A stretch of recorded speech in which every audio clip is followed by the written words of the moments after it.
Welcome to CTN Videos. Today we have an overview of the MacBook Pro 13-inch Retina display. At Apple's media event on Tuesday, they released 3 new Macs, and one of them was the new MacBook Pro 13-inch Retina display, the one on the bottom right.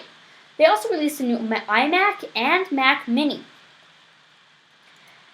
The screen on this MacBook Pro is 13.3 inches and has a native resolution of 2,560 by 1,600 and has 277 pixels per inch, with an impressive Retina display, of course, which is ahead of many Windows laptops.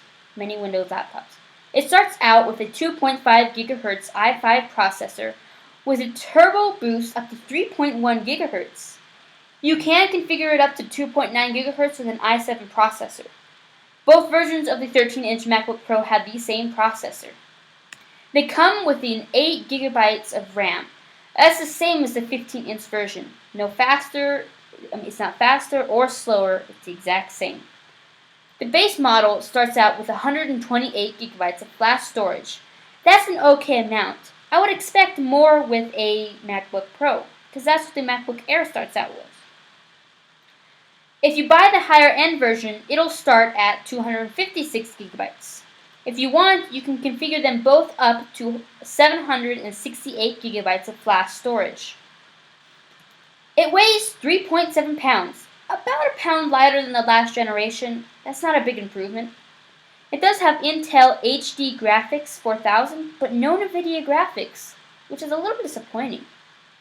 The FaceTime camera is 720p HD video. That's pretty good for a computer. Let's get to the cables.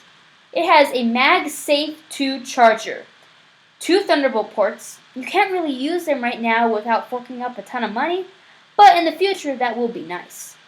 2 USB 3.0 ports, one on each side, 1 headphone jack, dual microphones, an SD card slot, and last but not least, an HDMI port for sharing the screen without you having an Apple TV to use for using AirPlay.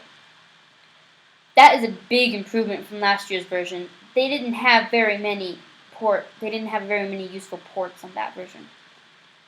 It has up to 7 hours of battery and 30 days standby, but who cares about the standby? 7 hours is pretty good for this Retina display.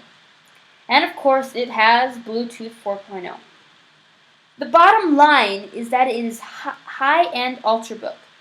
Apple did a good job, but they forgot one thing: to give it a good price. It starts at $1,700. That's a lot. And remember, that's for 128 GB of flash storage.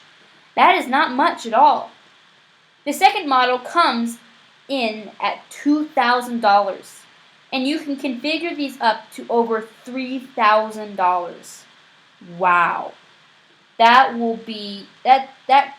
configuration would just be for 768 GB of storage and an i7 processor. You're getting a lot more speed, but that's a lot of money. Thank you for watching CTN videos. We have an iOS tips and tricks series, so please subscribe. We also review lots of electronics, like the iPod Touch 5th generation. We also have a review of Windows 8 coming out this Friday, so please subscribe. We love the encouragement.